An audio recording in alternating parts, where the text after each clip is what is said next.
All right, guys. Well, I'm going to review a section of this magazine, and it's, as you see in the thumbnail, it's the September 1986 edition of Pro Wrestling Illustrated, and it's titled Supercards 86. So it's the PWI Summer Spectacular Special Issue. And it was 275, which I think was a little above the normal price for a PWI magazine at this time. And I remember when I got this, I had missed. I was collecting these magazines all the way back to '84, but I started watching wrestling in early '83. January of '83 is when I started watching pro wrestling.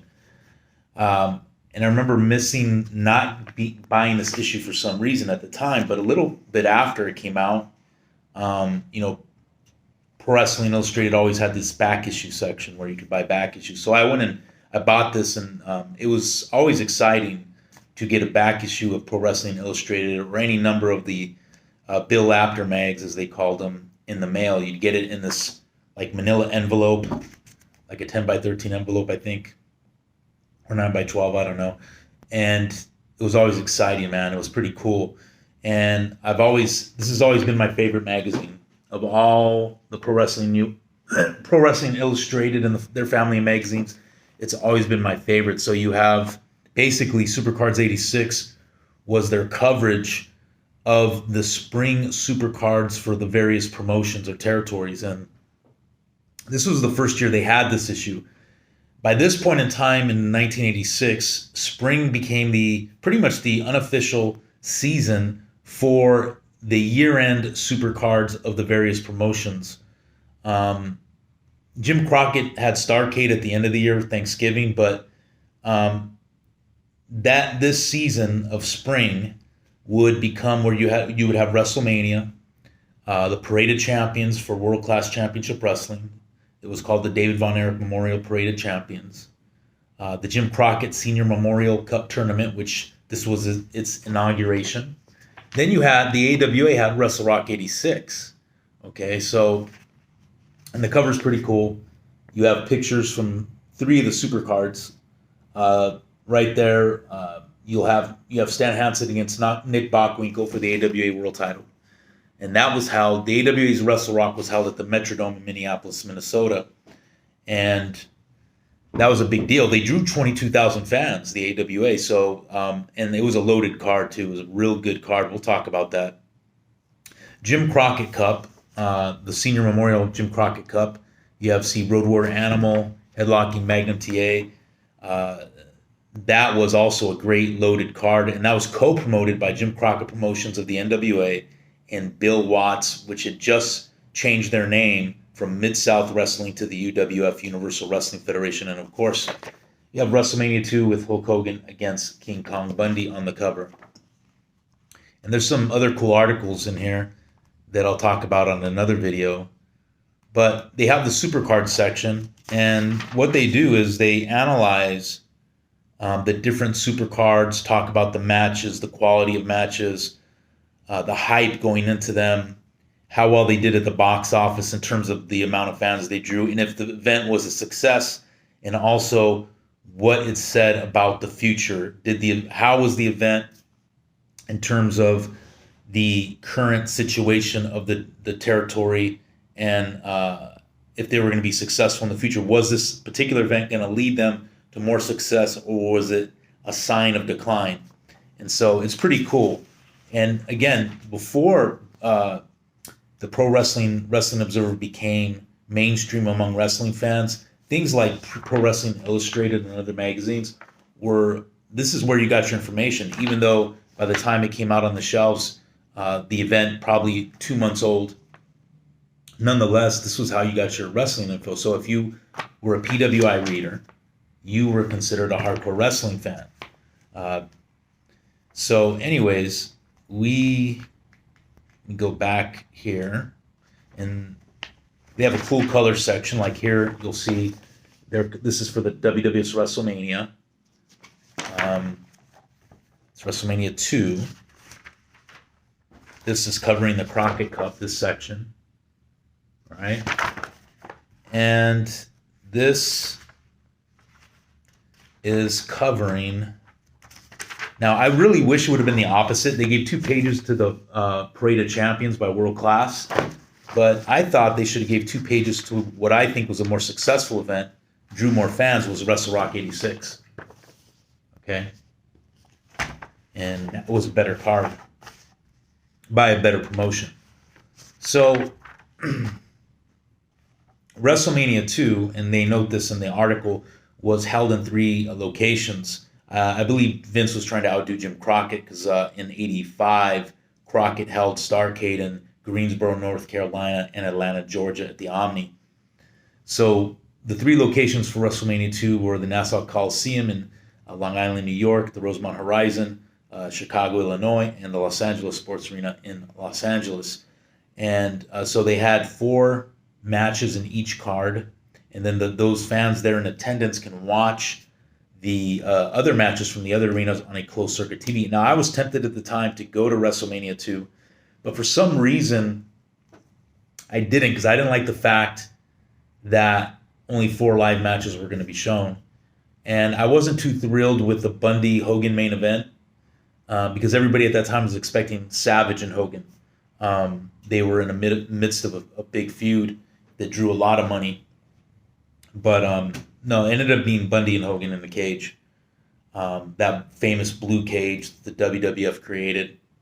And I wasn't attracted to the card overall. But it was WrestleMania 2, so I remember me and my friends watched this on pay-per-view. Pay-per-view was in its infancy, but by 1986 it was growing bigger. In 1985 it was really limited. By 1986 it was growing bigger, so we watched it on pay-per-view. And especially if you watch, I think LA, I think all 3 of the arenas, I don't think they had a full house in any of the 3. And because of that, one, because they were only having 4 matches at each site, live matches. And they were coming off WrestleMania 1, which was a huge success in terms of mainstream appeal. The card itself was real good in the way they structured it. WrestleMania 2, I think, came off as kind of the WWF just trying to outdo WrestleMania 1 for the sake of outdoing it without the rhyme or reason. So there were a lot of matches on WrestleMania 2 that didn't make sense from a booking standpoint. For example, I think the prototype for this was Don Morocco, the Magnificent One, against Paul Orndorff in Long Island, New York card. 2 great wrestlers, but by this time, at this period, they didn't have any program with each other.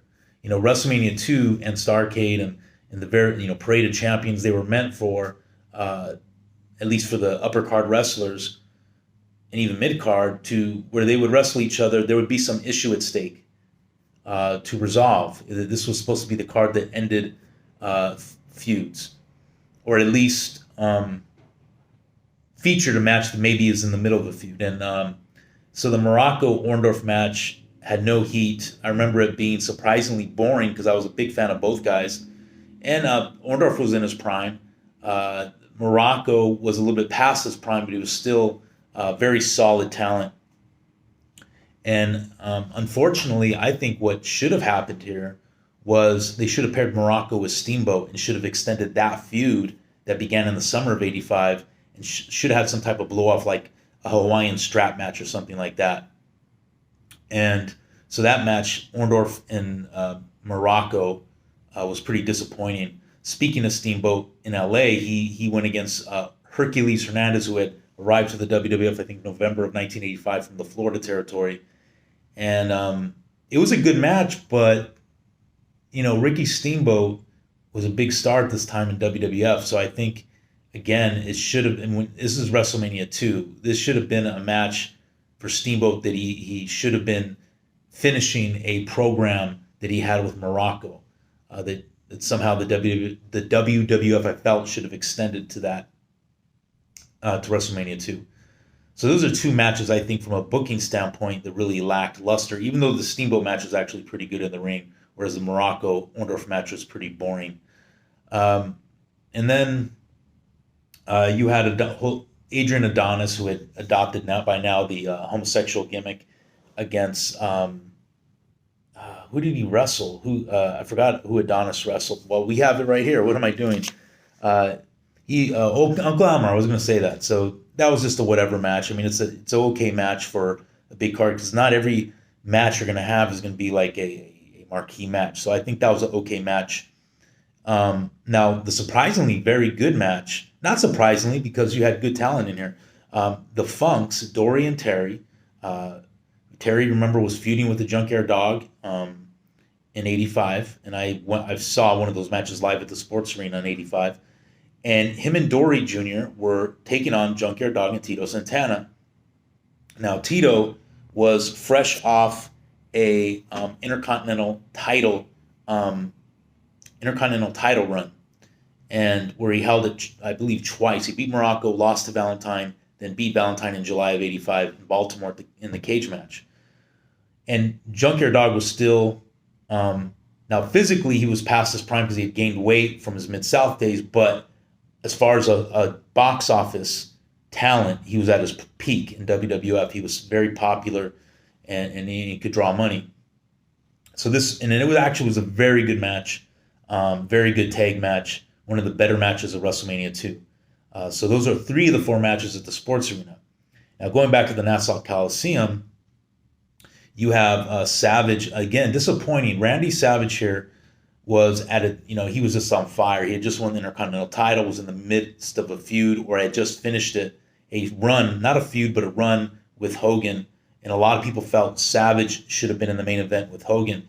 Now, probably Vince is thinking, well, eventually he's going to have Savage turn babyface and win the title. He didn't want to spoil, I guess, Savage for a main event and losing to Hogan. But I think you could have still had the Savage Hogan main event here, okay, and still had it at WrestleMania 5. It wouldn't have taken anything away. In fact, because of the nature of WWF cage matches, you could have had Savage did a situation where he tried the atomic elbow from the top of the cage, miss, and Hogan win, and still keep Savage's heat, and he was still the Intercontinental Champion. So I think they missed it right there, or at the very least, put Savage against Orndorff. But they have him against George the Animal still. I hated that match at the time, still hate it. Jake the Snake Roberts against George Wells, that's a perfect match. Jake, a newcomer, get him over with the fans. And then, of course, the main event of that, Mr. T against Roddy Piper. I understand what Vince was trying to do. Mr. T was still hot with the A-Team, and he had been in WrestleMania 1 and actually did good for a non-wrestler. And he was a brand name at this time with the A-Team, which was one of the top shows, in TV at that time, in a time where network TV was still big.